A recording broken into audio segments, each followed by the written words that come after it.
En fait, euh, dès que j'essaye de marcher ou de forcer un peu, je sens que c'est Toi, tu fais une barre. inexplicable parce que c'est comme si je pensais que mon os allait casser, ce qui n'est pas possible, mais la sensation que j'ai, c'est genre. Ça force dessus. Quoi. Ouais, mon os va péter et donc du coup, j'ose plus. Tu vois. Alors, c'est incompréhensible parce que je te dis ça n'a pas de sens, parce que c'est pas du tout réaliste. Ah, mais c'est ta sensation, elle est pas discutable. Mais sachant que l'os, il s'arrête. Tu vois, Ton tibia, il s'arrête là. le truc, c'est que j'ai l'impression que ça va casser un endroit où il n'y a peut-être pas d'os finalement, tu vois. Ouais, bah après, t'as une fragilité, vas-y, allonge-toi. C'est bon. Donc voilà. Non, sinon la vie est belle. Non, mais voilà, cette jambe me fait schmerz, quand même. Ouais. Ok. Est-ce que là, la palpation, est-ce qu'il y a des choses qui te gênent, qui te font mal? C'est sensible. Ça, c'est sensible. Ouais, c'est sensible parce que c'est comme si c'était surexcité, quoi. Je sais pas comment expliquer. Mais il n'y a pas de douleur, je vais pas crier. Mais ça se trouve, j'ai mal. Ah, Ça, oui, c'est plus sensible. ouais. Ça se trouve, j'ai mal, hein, mais je ne manifeste pas la douleur, tu vois. Comme, Est-ce que là, quand je suis au niveau un peu plus latéral, est-ce que ça fait mal? c'est sensible. Plutôt en interne, Ça se trouve, j'ai mal. Ah, attends, il est où ton pouce, là? légèrement en interne. Par rapport au tendon, en fait, Ah, j'arrive. plus latéralement. Là où t'appuies, là. Voilà, et là, quand t'appuies, là, voilà, c'est ça. Ouais. Ok. Alors ça peut correspondre à un ménisque. Quoi? Hmm. Mais j'ai pas de ménisque. Ensuite, t'as des ménisques.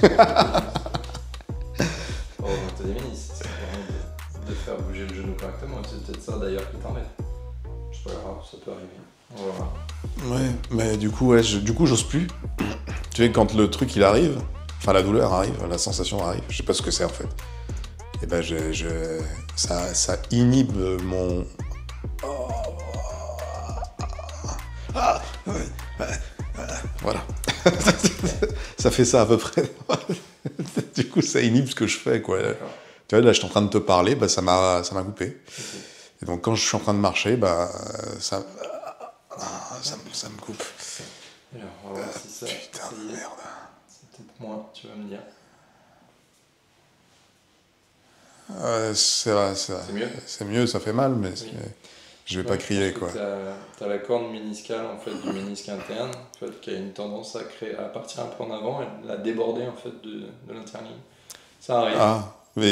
Ça arrive. Ouais, ça arrive en fait, ça arrive surtout quand tu as des mouvements rotatoires avec un pivot en fait sur le genou.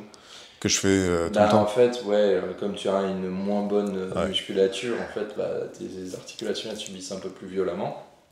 Et ce qui se passe, c'est que toi, quand tu vas créer de la rotation interne du genou, donc ça, potentiellement ton fémur peut amener le ménisque un peu en avant, et quand tu viens appuyer dessus, hop, il le pince et il reste un petit peu antérieur. Ok. C'est pas grave en soi parce qu'il n'y a pas forcément d'atteinte, si tu veux, du ménisque. Ça Ok. veut pas dire qu'il est abîmé, Ouais. mais juste qu'il a été un peu déplacé, entre guillemets, tu vois. D'accord. Alors, ça, on aurait pu le voir en radio ou en Non. IRM? Non. Ok. Non, parce que c'est trop fin. Ok. Je te pose la question parce que tu sais, j'ai déjà fait des radios. Bah, tu sais, ça fait longtemps que j'ai mal. Enfin, que j'ai mal. On avait fait des radios et tout. Et puis j'ai posé la question au radiologue. Ça, c'était en 2023. La dernière que j'ai fait, ou peut-être 2024. Et est-ce que vous pouvez expliquer la douleur que j'ai parce que j'ai mal quand même. Je n'invente pas le truc. Ah non. Non. Et donc toi, là, du coup, ton explication... Potentiellement, ça tiendrait un peu. Ben oui, mais c'est possible, c'est des choses qu'on retrouve quand même assez fréquemment. Le ménisque, ben, il vit, quoi, il bouge et on peut se faire mal. Je me suis blessé il n'y a pas longtemps avec ça. Tu vois. Ah ouais, ok. Je me suis à peu près la même chose, ça m'embête depuis une quinzaine de jours. De temps en temps, j'ai l'impression que le genou il bloque, ça me fait mal, tu vois, ça... Je descends un escalier, ça peut me faire mal. Enfin, c'est pas, en soi, c'est pas grave, mais Oui, mais par contre, libérer cette zone en fait. c'est ça. Et puis ton système nerveux, du coup, il s'adapte. Enfin, moi, il s'adapte, il veut plus. Moi, je vois bien, hein, quand je te dis ça bloque, c'est genre quand j'ai la douleur, vu que moi j'ai le sentiment, mon cerveau a le sentiment que ça va casser, je fais plus rien. La douleur inhibe tout. Ouais. Ouais. Alors que ça va pas casser. Non. Non, mais tu sais, c'est un con, tu vois. Les sensations qu'on peut avoir, elles sont non discutables, Ouais. mais les sensations peuvent nous donner l'impression l'impression qu'il y ait des choses qui soient fausses. Enfin, ça peut être faux. Oui, ça peut... c'est erroné, quoi. Erroné, bien Ouais, sûr. ouais. Alors qu'un coup de batte de baseball... Tu sais que ça risque de casser, tu sais pourquoi. Mais c'est surtout que je suis persuadé que je casserai pas, quoi. Que la batte, ça sera les battes qui se cassera. Sauf si elle est en alu. Enfin bon, ouais, du coup, non, bah oui, mais je te remercie pour ces explications. Avec plaisir. Tu sais que t'es le seul. Hein. Enfin, je vais pas trop te mettre sur un piédestal, mais t'es l'un des rares, en tout cas, à me donner des explications concrètes, mécaniques. Ce qui potentiellement t'arrive. Bah oui, je vais voir un neurologue, il me fait... Je vais voir un truc, il me fait... je vais voir un ophtalmo, et même l'ophtalmo, tu m'as donné plus de réponses logiques à plein de choses qu'un ophtalmo. Alors que lui, il a regardé dans l'œil, quoi. Et en fait, quand tu vas voir des spécialistes, et mon cerveau. il faut bien voir une chose, c'est qu'eux, ils s'occupent d'un truc. Ouais. Donc en fait, ils n'ont pas ce recul suffisant pour dire, ok, le patient arrive et il a un grief, il y a quelque chose qui lui pose problème, d'où est-ce que ça vient? Moi, je vais regarder ce que je connais, donc je suis neurologue, bah, je regarde le système neurologique, bah, il n'y a rien. C'est-à-dire que moi, dans mon analyse, il n'y a rien. Ça ne veut pas dire qu'il n'y a rien à côté, mais d'un point de vue neurologique, il n'y a rien. Et il ne va pas t'apporter d'autres réponses parce qu'ils ne savent pas. Et c'est ça le souci en fait dans la médecine aujourd'hui, c'est le fait de compartimenter énormément les spécialités médicales font que quand tu vas consulter quelqu'un, si ton problème ne relève pas de cette personne, bah, il n'aura pas de solution à t'apporter. Le problème qu'il y a, c'est que d'un autre côté, le corps humain est très complexe et réussir à avoir des professionnels qui sont capables d'être spécialistes de tout et être généraliste, bah, c'est complexe. Ouais. C'est difficile, l'esprit humain est malheureusement trop limité pour réussir à avoir tout ça. Donc, en fait, si quelqu'un qui aurait pu t'apporter, par exemple, un regard sur ce type de problème, potentiellement, ça aurait pu être un orthopédiste, tu vois, un chirurgien traumato, un orthopédiste. Lui, en fait, il sait ce que c'est qu'une articulation, il sait ce que c'est que tout ça.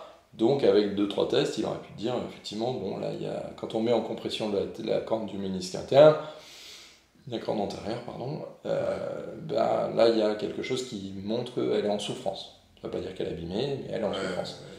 C'est le truc. Mais d'un autre côté, moi, j'ai un regard un peu global sur plein de choses. D'un autre côté, si ça va trop loin dans un système, je vais être incompétent.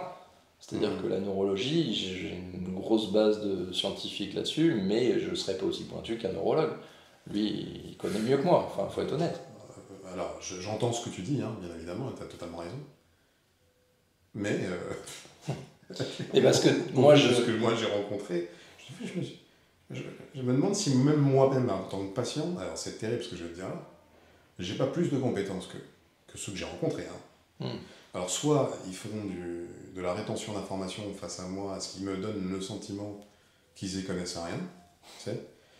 Et donc du côté, ils savent ce qu'ils savent, mais ils le disent pas. Donc du coup, toi, tu as l'impression qu'ils comprennent rien à ce qu'ils font, puisqu'ils en parlent. C'est plus probable ça qu'autre chose. Mais... Voilà, mais en tout cas, là, en tout cas pour moi, hein, pour ma perception du truc, c'est insupportable. Ouais, je peux comprendre qu'un autre malade, patient, il a besoin qu'on lui parle comme ça, de manière bateau, comme un enfant de 5 ans, et c'est tout. Tu dois aller là-bas. Mais pourquoi? C'est comme ça, tu dois aller là-bas. Tu m'expliques pas pourquoi. Non, t'as pas besoin de savoir pourquoi. Voilà. Ça a été en fait ça a été très vrai en fait il y a des années en arrière, parce qu'en fait le médecin était le sachant. Et lui connaissait les choses, les patients, bah, eux, ils n'avaient pas accès à une culture scientifique forte. Donc pendant des années et des années, il y a eu le médecin qui était au sommet de la chaîne médicale, quoi.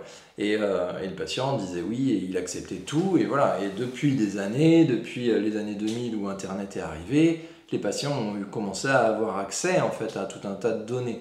Et là, on se retrouve à discuter avec des gens qui sont pas complètement ignorants face au corps humain. Ils ont des compétences, des fois erronées, ils ont des connaissances qui sont celles qu'ils ont, quoi, hein, avec leurs limites évidemment.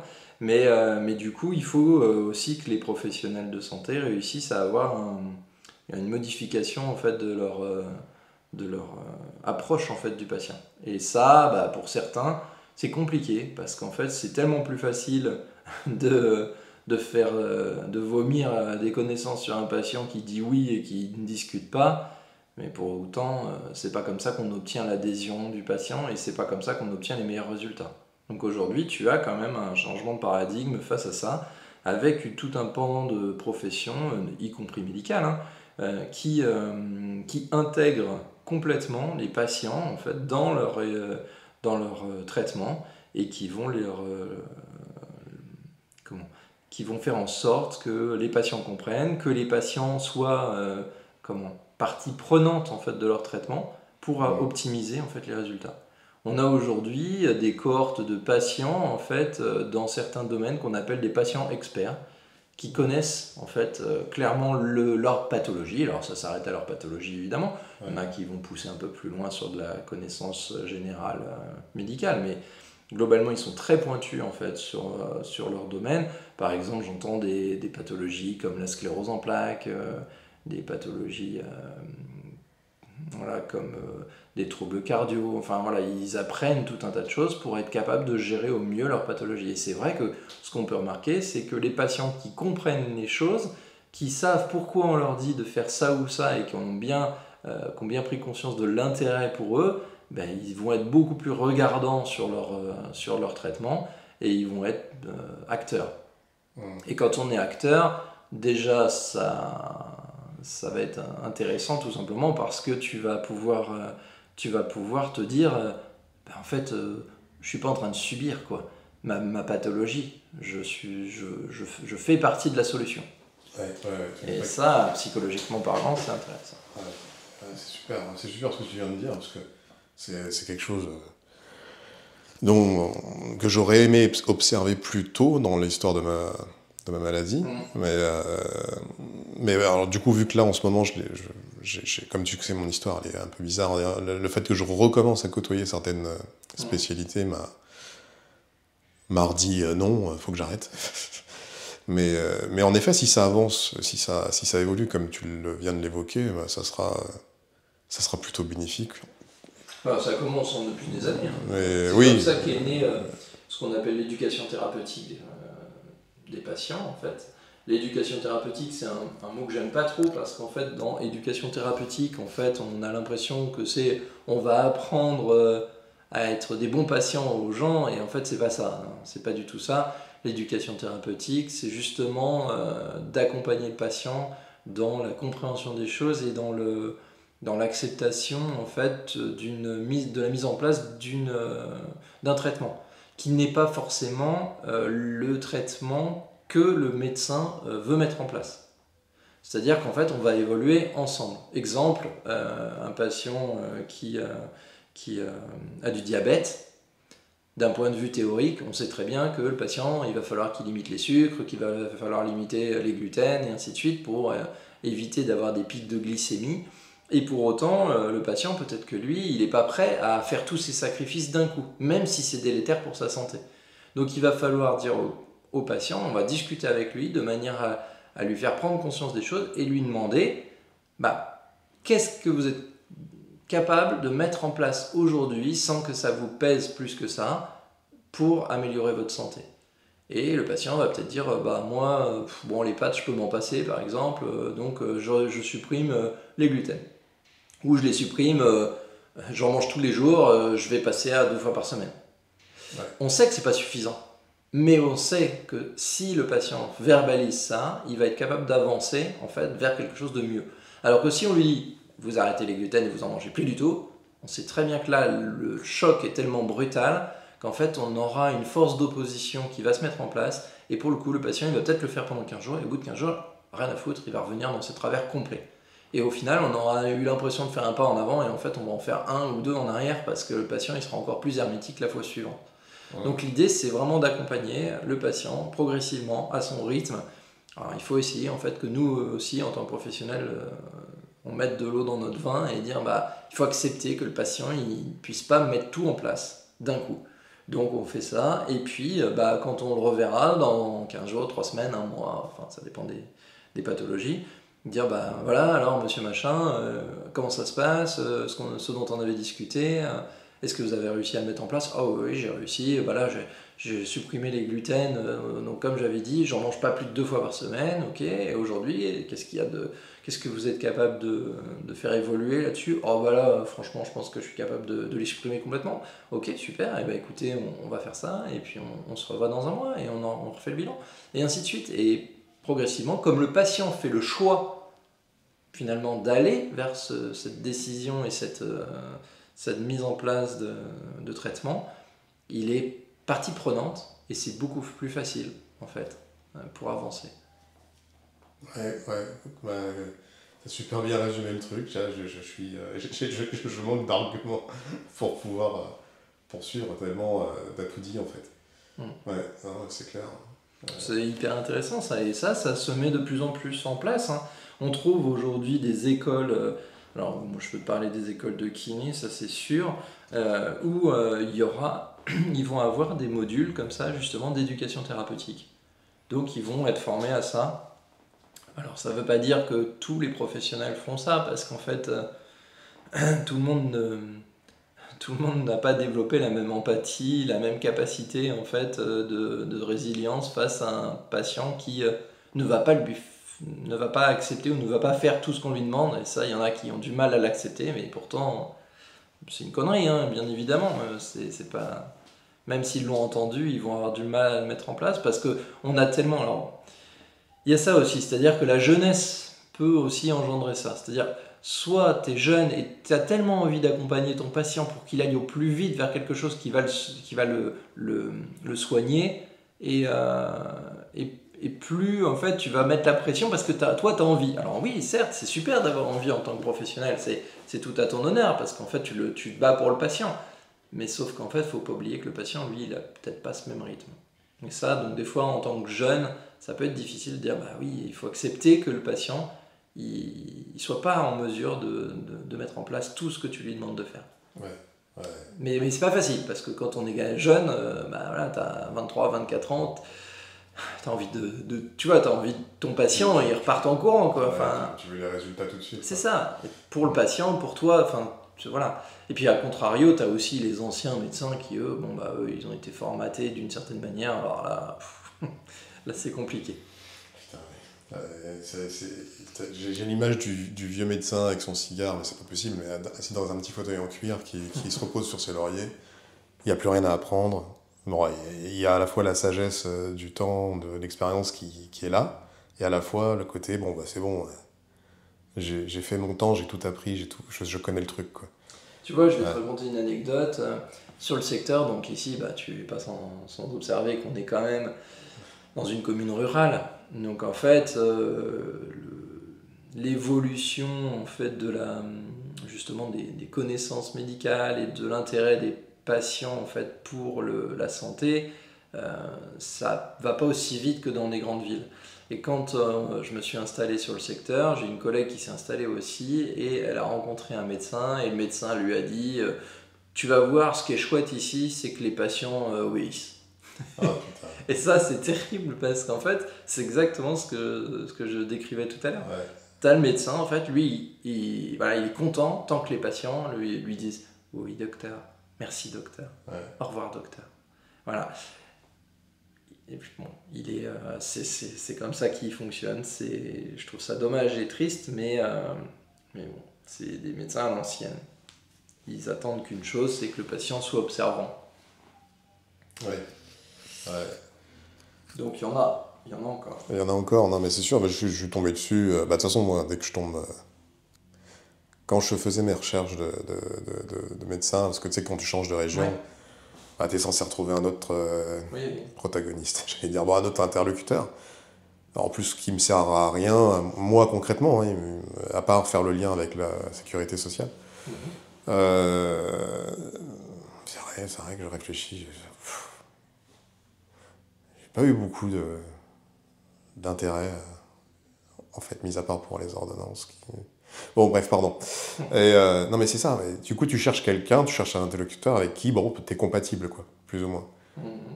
Et moi, en fait, à l'inverse de ce que tu viens de dire, c'est que moi, là où j'habitais avant, Mhm.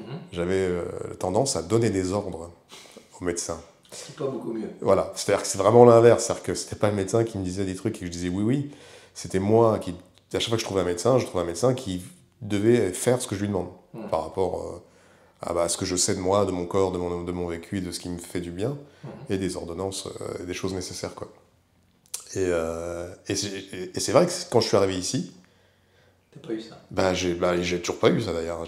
Et c'est bien. Je suis tombé sur quelqu'un de très gentil, Ouais. que j'ai gardé, mais, mais ouais, j'ai pas. J'ai pas. Mais ça me manque. Non, mais il faut pas. Oui. Parce qu'en fait, le problème, c'est que effectivement, toi, tu as eu. Moi, c'est un cas particulier. Oui, non, mais j'entends bien. Toi, tu t'es intéressé à ta pathologie, tu t'es intéressé à tes symptômes, tu as un passif de sportif, de sport de combat, donc tu as une conscience corporelle qui est assez développée. Tout ça, c'est tout à ton honneur.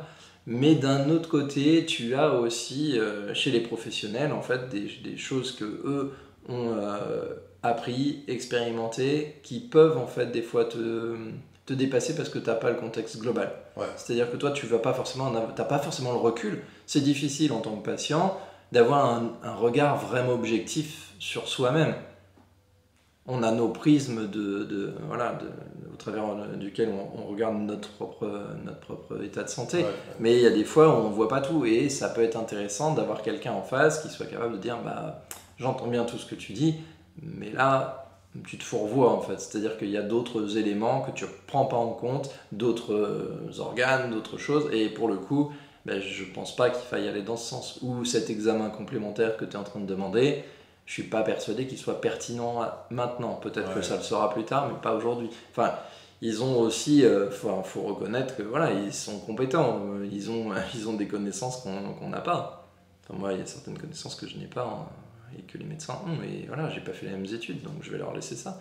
Mais ce qui est important en fait dans la relation entre le professionnel et le médecin, c'est justement qu'il puisse y avoir un échange. C'est-à-dire que le patient comme le professionnel soit capable d'entendre ce que l'autre dit, être capable de l'intégrer, et puis pas forcément être dans la lutte, tu vois, pour savoir qui aura le dernier mot, et ainsi de suite. Parce qu'on a forcément à apprendre les uns des autres tout le temps. Et dans les deux sens, hein, et le patient peut apprendre des choses aux professionnels de santé, bien évidemment. Oui, c'est clair. D'ailleurs, tu m'as appris que j'avais un ménisque. Je t'en prie. Il perd un truc. Ouais, donc non, mais c'est vrai que je reconnais que je suis un peu, parfois un peu indélicat à l'égard de la profession du médecin, mais parce que j'ai été très déçu, j'ai été très malmené. Voilà, encore une fois, c'est mon expérience. Le fait que quand je pose une question, on ne donne pas de réponse, alors que tu viens de dire, ils ont les connaissances, ils ont l'expérience, ils ont des trucs. Okay. Après, ils n'ont pas toujours réponse à tout. Hein. Pas toutes les réponses, mais des fois, c'est vraiment une réponse toute bête. Que vraiment, même mon voisin pourrait me répondre. Je dis ça, mais le médecin ne me répond pas. Alors, je ne sais pas si c'est moi, je ne sais pas si c'est l'énergie que je dégage, je ne sais pas si c'est la forme, j'en sais rien.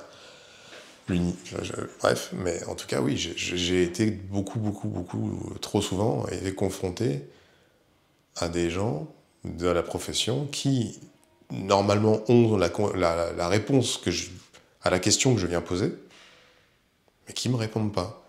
Et pourtant, je suis sûr que c'est dans leur champ de compétences. Donc, c'est pas au-delà de leur champ de compétences.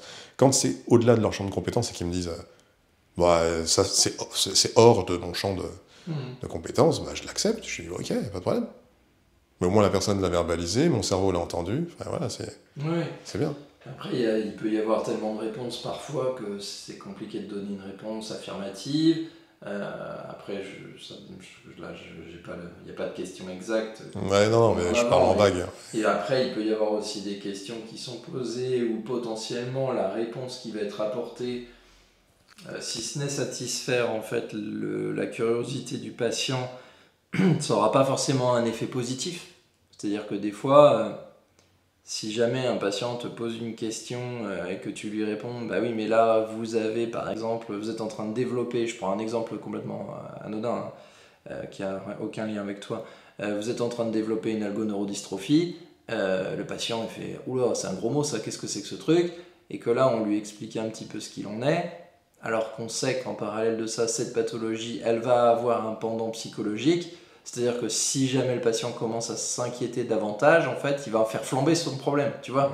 Donc des fois il vaut mieux être un peu, tu vois, tu vas pas vraiment répondre, tu vas dire oh bah écoutez là il y a une petite inflammation, on va essayer de calmer ça. Vous, de votre côté, il ne faut pas que vous vous inquiétiez, que vous soyez plus détendu. Tu vois, on va tourner autour du pot et on ne va pas le dire, mais parce qu'il y a une raison. C'est-à-dire qu'en fait, on sait que si on le dit, c'est que la personne qui est déjà en train de développer ce problème, c'est déjà une personne qui est inquiète. Donc, si on le fait, on va faire flamber le problème. Et ça n'avancera à rien. Pour nous, ça va nous embêter plus qu'autre chose, et pour le patient aussi. J'entends, mais moi je suis pas ce patient-là. Non, mais après, je suis et je suis en train de me dire que si on me prend pour ce patient-là à chaque fois que je parle, parce que ça ressemble, hein. Là j'ai les images, j'ai les sketchs, j'ai les scènes en tête, de phrases types qu'on me sort systématiquement quand je parle. Puis moi je fronce des sourcils, mais à l'intérieur de ma tête, tu vois. Je suis là, mais il faut me dire, tu vois. Là, tu vois, la dernière fois, je suis allé faire une IRM cérébrale par rapport à mes yeux. Et c'est moi qui ai demandé, hein, l'IRM cérébrale, parce que je me dis quand même, ils sont pas foutus de voir ce qu'il y a dans mes yeux. Alors que moi, il y a un bordel dans mes yeux quand même. Hein. Il y a un gros bordel, hein, je vous le dis. Hein. Mais non, tout va bien. Oui, tout va bien. Vous êtes 10 sur 10, vous êtes parfait, 12 sur 10, voilà, tout va bien. Ok. Donc j'ai plus de trucs, j'ai plus de machin, je vois plus rien, mais tout va bien. Ouais. Bon, alors on va voir le cerveau quand même, voir si la partie qui commande le bordel, hein, si elle va bien. Je fais l'IRM cérébrale. Là, après, du coup, l'ophtalmo lit le compte-rendu. Enfin non, d'ailleurs, d'abord, il y a un compte-rendu qui est fait par le radiologue qui dit... Alors moi, je m'attendais... Franchement, hein, j'étais là, mais dites-moi qu'il y a des tumeurs. Dites-moi qu'il y a un truc. Et là, peu importe, il n'y a rien, tout va bien, c'est nickel, à part les présences d'un liquide autour des nerfs optiques. J'ai liquide autour des nerfs. Donc, pour moi, ma traduction intellectuelle, c'est possible inflammation. Voilà. Mais du coup, tu renvoies, donc j'envoie le CD, je fais une copie du CD-ROM, je fais renvoyer le CD à notre hôpital pour avoir l'avis du médecin ophtalmo de l'hôpital, qui m'avait fait des tests précédemment. Et je dis voilà le compte-rendu de l'IRM cérébral, ce que ça dit. Et là, on me dit, le médecin a considéré qu'il n'y a pas de liquide autour des nerfs. Alors, je comprends rien. Le radiologue aura fait une erreur d'interprétation qui dit qu'il y a un liquide. Dans ce cas-là, c'est dommage de me l'avoir dit, de l'avoir écrit sur le compte-rendu, parce que c'est écrit sur le papier. Et l'autre me dit au téléphone qu'il a transmis à son collègue expert, expert du cerveau et des yeux, enfin en tout cas de ce qui pouvait être de liaison entre les deux, liaison. Et l'autre expert dit, il n'y a pas de liquide. Donc ça c'est oral par contre, hein, c'était au téléphone. Ouais. J'ai pas de papier qui dit qu'en fait finalement il dit qu'il n'y a pas de liquide. Moi le papier que j'ai c'est il y a un liquide. Bon, évidemment que si les patients sont soumis à ce genre de réponse, on peut devenir un peu cinglé et aller moins bien. Ouais. Mais si on pouvait me donner une réponse claire, objective... Comme ça, dans une situation comme ça, en fait, il faudrait prendre un troisième avis, évidemment. L'erreur, elle existe. Bref. Elle existe, évidemment. Moi, je peux te garantir, j'ai eu cette expérience personnelle, pour le coup, où dans un hôpital, je me plains d'un problème du poignet suite à un trauma. On me fait passer une radio, on me dit non, il n'y a rien. Ok, je sors de l'hôpital. Au bout d'une semaine, mon médecin me dit quand même, moi ça me plaît pas, on passe une radio. Donc je vais passer une radio dans un cabinet annexe. Le radiologue me dit il y a une fracture du poignet. Ok, il faut retourner à l'hôpital. Je retourne à l'hôpital. Le chirurgien regarde, il me dit bon alors là franchement je vois pas comment il dit qu'il y a une fracture, on refait une radio à l'hôpital. Je refais une radio à l'hôpital, troisième radio avec le radiologue qui avait fait la première. Lui dit non il n'y a rien. Je dis bon il y a un problème. Je dis bah oui mais moi je vais pas rester comme ça, mon boulot j'ai besoin de mes poignets. On va passer un scanner dans ces cas-là. Bref je me débrouille pour passer un scanner dans un autre cabinet de ville, donc troisième radiologue. Je passe le scanner, le radiologue m'appelle, me dit bah, j'ai pas les résultats du scanner, mais j'ai vos résultats, enfin j'ai les radios précédentes. Il dit sur les radios, je vous confirme qu'il y a une fracture. Le scanner sort, bon voilà, il n'y a plus de discussion, fracture transfixiante, l'os est coupé en deux. Voilà. Donc en fait, tu as d'un côté un radiologue qui insiste et qui persiste dans son erreur malgré l'avis contraire de son homologue. Le chirurgien, lui qui est une grosse brêle pour le coup, mais c'est lui, qui se range derrière l'avis de son radiologue de l'hôpital. Et un troisième qui clairement, lui, te dit d'emblée sur la radio, il y a une fracture, ça va le confirmer par le scanner, et c'est confirmé. Donc, voilà, le problème qu'il y a dans le monde médical, mais comme tu auras dans d'autres professions, c'est que tu auras toujours des gens qui seront moins compétents que d'autres, c'est tout. Donc là, sur un truc comme ça, moi je te dis, la vie d'un troisième larron, ce serait primordial. Oui, mais j'en ai déjà vu 6 des larrons. Non, mais là, de radiologue. Pour le radiologue, oui. J'en ai eu que 2. Là, mais oui, les ophtalmos, j'en ai vu 6. Oui, mais parce qu'en fait, encore une fois, on en a déjà eu cette conversation, mais les ophtalmos, ils vont regarder ton œil, le fond d'œil, tout ce qui est directement lié à l'œil. S'il n'y a rien d'un point de vue anatomique et que quand ils te font faire des tests, leurs tests fonctionnels sont négatifs, ils vont te dire, moi, dans ma spécialité, j'ai pas de problème.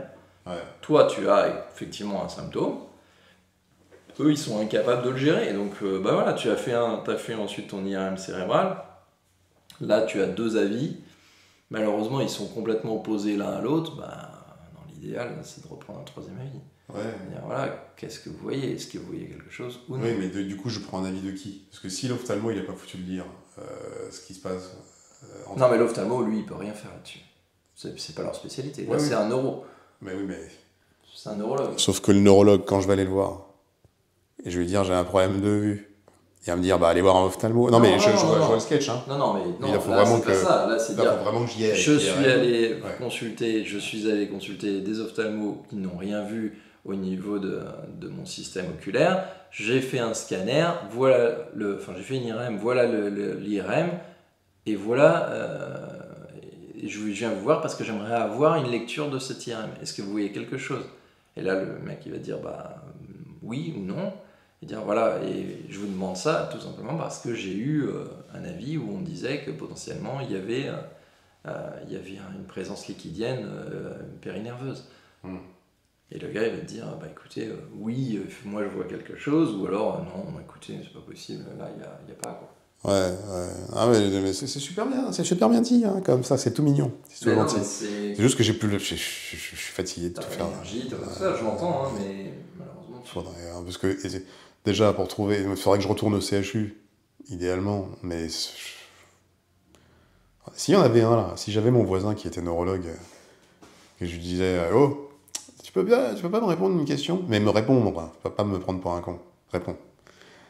Tiens, t'en penses quoi de ça? Et qui me répond. Tu as parlé avec ton médecin généraliste? Ah non, je l'ai pas vu depuis, je crois. Il faut aller la voir. Oh. Si. Et à un moment, si tu veux avancer sur ton problème, il faut... Oui, mais à chaque fois que je pose une question claire, la réponse ne l'est pas. C'est systématique.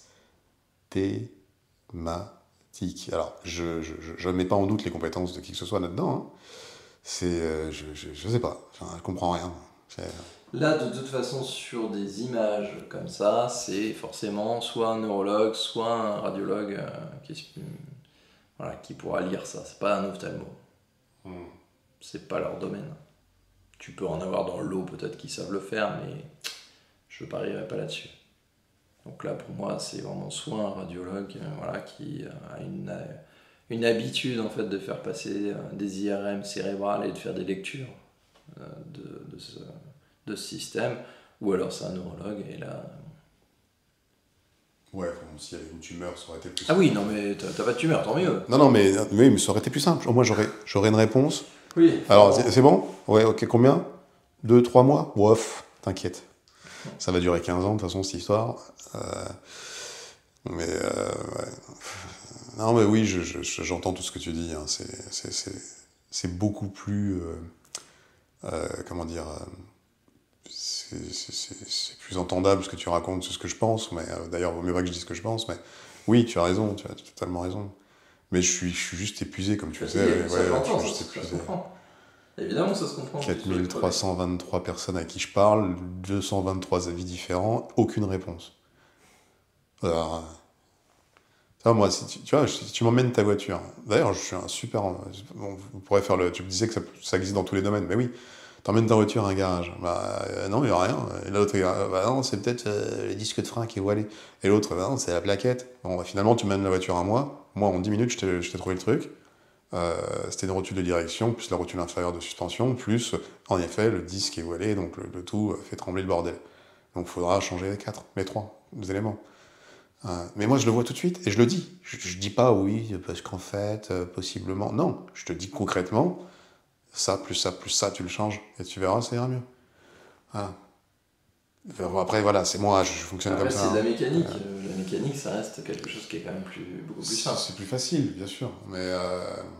Regarde, quand tu touches une voiture et que tu commences à toucher au faisceau électrique, Ah oui, non, mais là c'est hors de. tu vois, Ouais. ça devient compliqué. Et là, il y a plein d'erreurs. Et quand tu vois que les mecs aujourd'hui ils sont capables de brancher un ordinateur qui va leur faire une analyse du système et que 10 fois le machin il arrive à pas sortir le problème qui va bien, le corps humain c'est un peu pareil, quoi. C'est-à-dire que tout ce qui est neurologique, en fait, c'est le système électrique, hein, c'est le faisceau. Bah, et des fois, c'est plus compliqué que ce qu'on pense. Ouais. Et puis après, il faut arriver à trouver l'origine en fait du problème. Parce que tu peux observer sur un examen complémentaire en fait un problème avec un épanchement, avec une inflammation, avec une atteinte directement anatomique. Voilà, mais pourquoi il y a ça? Et ça, des fois, c'est compliqué. C'est-à-dire qu'on ne peut pas forcément savoir pourquoi il y a telle ou telle chose. C'est d'ailleurs pour ça que il y a tout un tas de pathologies neurologiques dégénératives dont on ne sait pas pourquoi en fait ça s'opère. Qu'est-ce qui fait que ton système il commence à partir en vrille et pourquoi ça fait ça? C'est parce qu'il y a des fils qui se touchent dans le faisceau électrique. Non mais tu vois, Non, mais je dis une connerie, mais en fait, en vrai, il faudrait réinitialiser le calculateur. Du coup, le grand reset parle bien.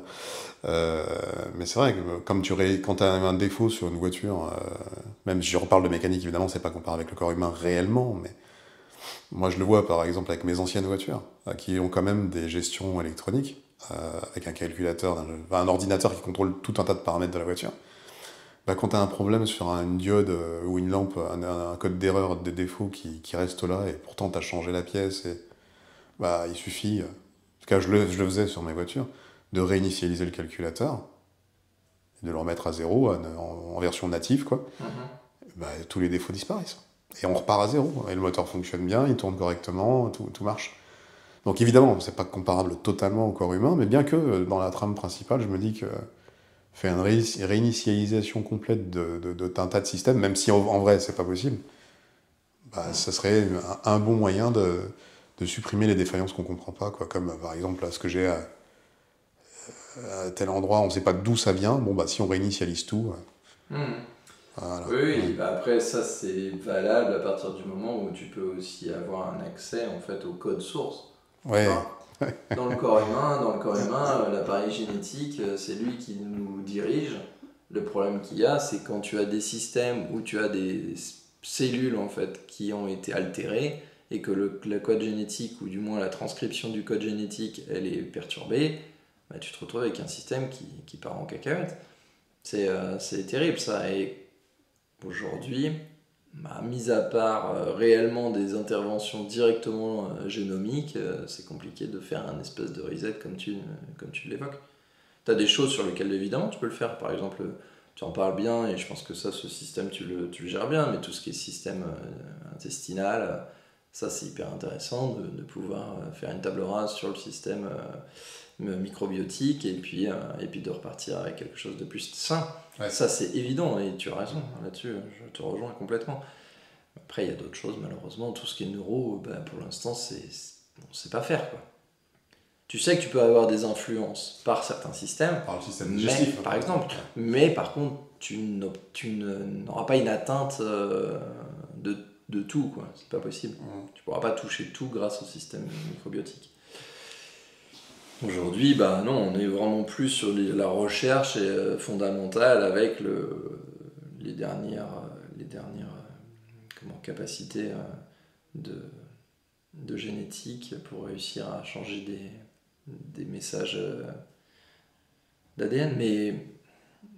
Mais ça évolue trop lentement, malheureusement, pour tous les patients qui sont atteints de ce genre de choses, évidemment. Mais ça avance. Hein. Quand il y a eu, il y a 10 ans, 10-15 ans maintenant, l'évolution sur le CRISPR-Cas9, ça a été déjà une grosse révolution d'un point de vue génétique. Je crois que récemment, il y a autre chose qui est en train de se mettre en place. Enfin, il y a des portes qui s'ouvrent, en fait, pour la recherche. Mais peut-être qu'un jour, on sera capable, effectivement, de faire un vrai reset en disant, voilà, toutes les cellules qui ont déconné, on a analysé le code génétique de base, votre code génétique il est là, et c'est ça, et du coup on peut tout remettre comme ça, quoi. Alors peut-être qu'un jour ça se fera, mais c'est pas sûr. Et puis après, il y a aussi même si tu arrives à faire un reset, si derrière tes cellules ou ton ADN il commence à se casser, à partir en vrille, tout simplement parce qu'en fait le monde dans lequel on évolue n'est pas fait pour rester en bonne santé, ce qui aujourd'hui est le cas, hein, clairement. En fait, c'est encore un coup d'épée dans l'eau. C'est-à-dire qu'en fait, tu vas repousser un peu les échéances, mais tu te retrouveras à devenir malade de nouveau. À part si tu arrives à te coller sur une île déserte, hein, ou pas déserte, mais une île où il fait beau vivre, où les aliments sont sains, où il y a peu de pollution atmosphérique, où tu vas pas avoir de contamination aux microplastiques ou aux PFAS dans l'eau, et ainsi de suite, et aux produits phytosanitaires, et puis on peut en avoir au cadmium, le dernier truc à la mode. Sympathique. Oui, c'est vrai. Enfin, tu vois, il y a... Oui, la liste n'est pas finie. C'est ça. De toute façon, faut être clair, hein, c'est que nos corps aujourd'hui subissent trop d'agressions, d'éléments qui sont des éléments perturbateurs. Ouais, complètement. C'est marrant que tu évoques tout ça parce que j'ai tourné une vidéo là, il y a 4-5 jours sur ce sujet, principalement tout ce que tu viens de dire. Ouais. Je sais. Mais du coup, ouais, c'est marrant. En effet, il y a pollution, toutes les pollutions, plus les pollutions psychologiques, les écrans, les ordinateurs, les smartphones. Je veux dire, tu parlais d'être sur une île où il fait bon vivre, machin. Mais oui, mais s'il fait bon vivre et machin et truc, mais que tu as toujours un smartphone dans les mains, tu seras en friction avec toi-même parce que ça te désaligne complètement. Ouais, donc tu tombes malade, forcément. Les smartphones, je vais pas dire qu'il faudrait les supprimer, parce qu'en fait, il y a des choses qui sont hyper intéressantes, et on peut apprendre plein de choses vraiment pertinentes. Malheureusement, elles sont trop peu nombreuses par rapport à toutes les... Désolé pour le mot, mais merde qu'on nous fait passer. Et ça, oui, par contre, ça, c'est une catastrophe. C'est une catastrophe pour l'espèce humaine.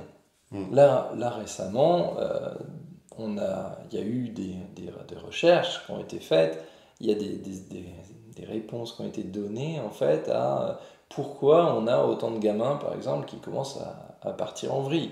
Et en fait, on se rend compte que le fait d'être en permanence accaparé par un écran sur lequel les seuls échanges qu'on a, ou quasiment, sont des échanges, en fait, via... messagerie instantanée ou vidéo, mais dans lesquelles tu n'interagis pas avec les gens, un impact en fait sur le développement psychologique des gamins, et un enfant donc qui est trop exposé à ce genre de choses, il ne développe pas, parce qu'il n'a pas suffisamment de relations humaines directes, sa capacité d'empathie. Ouais. Et ça, s'il n'y a plus d'empathie, en fait, clairement, je vais te dire, il n'y a plus d'espèce humaine. Parce qu'en fait, le propre de l'homme, c'est justement d'être capable d'avoir des relations sociales. Mais sauf que si tu n'es pas capable de lire chez l'autre qu'il ne va pas bien, et que tu n'es pas capable de prendre 2 petites secondes pour dire, je vois bien que ça ne va pas, est-ce que je peux t'aider, est-ce que je te ressens, est-ce que je peux faire quelque chose pour toi, pour t'accompagner, pour aller mieux, ne serait-ce que ça, en fait, t'as plus d'humanisme. Ouais. C'est primordial, ça. Ouais. Et là, on tend vers le fait que l'être humain, d'ailleurs je l'avais exposé dans une autre vidéo que j'ai tournée il y a peut-être 2 ou 3 ans, bientôt l'être humain, on devra changer son appellation. C'est-à-dire que ça, c'est plus l'être humain. Tu vois, l'évolution va faire que on va changer de paradigme, comme on est en train de changer déjà de paradigme sur plein de plans finalement. et que l'être humain va devenir autre chose, en fait. Et donc, du coup, forcément, tout ce qu'on nous on considérait comme étant humain, le mot humain, ça veut dire ça, ça n'a plus de sens, parce que ça n'existera plus. Enfin, on va l'utiliser avec nostalgie. Tu te souviens, les humains? Non, enfin, je dis une bêtise. Si on ne change pas ce genre de choses, j'ai bien peur que malheureusement, en fait, il n'y aura pas besoin d'attendre de changer l'appellation d'être humain parce qu'il n'y aura plus d'être humain. Parce qu'en fait, à partir du moment où tu n'es plus capable de voir que ce que tu fais, tes actes, tes paroles, elles vont être destructrices, que ce soit physiquement ou psychologiquement pour les autres, en fait, il y a un moment où en fait, on va être tellement centré sur soi qu'en fait, le reste n'a plus d'importance. Et donc, au final, si on n'évolue pas ensemble dans un esprit en fait, de protection de l'ensemble de l'humanité, en fait, l'être humain se conduira tout seul à sa perte. C'est une certitude. Donc, aujourd'hui, tel que le monde est, voilà, s'il n'y a pas d'évolution, il ne faut pas avoir tellement d'espoir sur l'issue de l'espèce humaine, clairement. Il y a une évolution en tout cas, mais pas dans le sens... Aujourd'hui, elle est comme ça. Alors, est-ce qu'il faut pour autant baisser les bras? Je ne suis pas persuadé. On est quand même capable de faire des choses, on est capable quand même de modifier ces choses. Maintenant, je crois que malheureusement,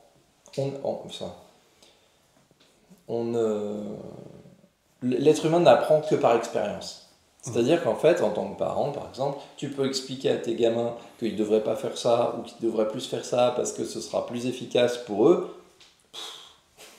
Ils en auront rien à faire. Il va falloir qu'ils se plantent pour se dire « Ah, bon, il avait raison, c'est pas grave. » Voilà, donc j'évolue comme ça.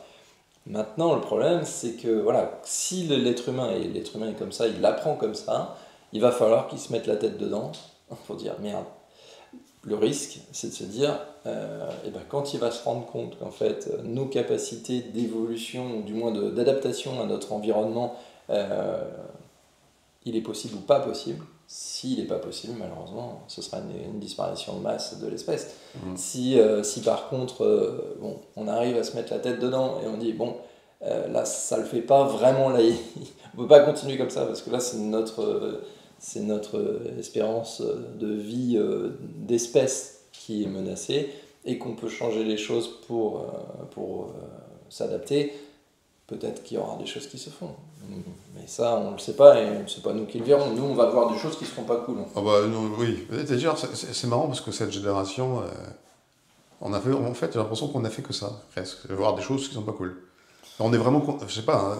J'ai pas l'impression, en fait, toutes nos premières années, on est de la même génération. Oui, après les enfants, quand on était enfant, oui. Quand on était gamin, jusqu'aux années 2000, 2005, ça l'a fait. C'est en 20 ans là, que ça a commencé à partir en vrai. Oui, complètement.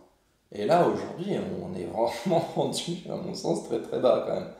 Parce que malheureusement, j'ai l'impression qu'on a touché le fond, mais je m'aperçois quand même qu'il y en a qui creusent encore. On peut creuser encore sous le fond. C'est assez effarant de voir qu'aujourd'hui, quand tu interroges des jeunes et que tu leur demandes quelles sont les figures qui sont les plus influentes aujourd'hui, qui te sortent des personnages qui sont, mon Dieu, complètement ignares et qui, voilà, ça je suis désolé, mais là on est vite tombé bien bas. Oui, on nivelle par le bas de toute façon, avec toute cette... tout n'est pas pourri non plus, mais quand même, c'est vrai que c'est difficile d'avoir une conversation, enfin, à part là, ce qu'on fait toi et moi, tu vois, c'est ce que je te dis d'ailleurs souvent, je suis là, mais je comprends pas. Et je dirais, quand je parle, pourquoi tout le monde a l'air si bip, tu vois, je suis perdu, tu sais que je suis perdu, moi, dans ce bordel, je me sens paumé. Après, voilà, c'est parce que tu as aussi relativement peu d'interactions, tu vois. Hier, je suis parti à Paris pour une manif. Oui. J'ai retrouvé des gens là-bas et en échangeant, tu te rends compte qu'en fait, tu n'es pas le seul à penser comme ça, qu'il y a d'autres personnes qui ont cette volonté farouche de préserver des systèmes, de se battre pour les autres, et puis voilà, et ça c'est chouette, mais sauf qu'en fait c'est que ponctuellement, et c'est pas ces gens-là qui sont mis en avant. De manière générale, c'est pas la personne qui a un discours comme on vient de tenir, par exemple, qui va être exposé sur les réseaux sociaux, parce que on aura toujours cette réserve suffisamment intelligente pour dire je dis des choses, mais pour autant c'est pas forcément toujours la vérité, peut-être que je me plante, et j'ai cette humilité de dire je vais pas me vendre et je vais pas me mettre en avant parce que j'ai pas la vérité sur tout. Exactement, et du coup ça fait trop lisse, C'est ça. et vu que c'est trop lisse, bah, ça perce pas. C'est ça. Alors que tu as des pas en gens avant. qui Ouais. vont asséner les autres de pseudo-vérité avec une véhémence terrible, et du coup, on dit, ah non, il dit tout ce qu'il dit. Il a raison. En fait, si en face on met quelqu'un qui connaît le sujet, il dit, ah, mais en fait, il dit n'importe quoi. Oui. Mais sauf que si par contre, toi, sur un réseau social, tu arrives en spécialiste sur ce domaine, que tu commences à le contredire, là, on va te traiter de tous les noms. Parce que toi, tu l'as pas mis en avant, parce que toi, tu es jaloux, parce que je ne sais quoi, tu vois. Ouais. On va te donner et on va t'accabler de tout un tas de mots, alors que, en fait, non, tu es juste objectif sur ce qui a été dit et tu veux apporter un peu plus de vérité et de transparence sur un sujet. Mais ça marche pas. Non, les réseaux sociaux, aujourd'hui, pour beaucoup de choses, c'est une catastrophe, c'est évident. C'est clair, c'est sûr. Ouais, j'ai essayé de jouer à ce jeu, tu sais, d'essayer de me corrompre, je sais pas si c'est le mot, parce que j'utilise un peu à toutes les sauces celui-là, mais à essayer de faire comment dire, voilà, d'être plus tranchant dans ce que je dis et de faire moins preuve d'humilité, entre guillemets. J'ai essayé, hein, j'ai fait 2-3 tests ici et là, mais c'est vrai que c'est pas simple parce que tu prends des retours de bâton aussi. C'est difficile. Ouais, merci. Bon, ben voilà, la vie est belle.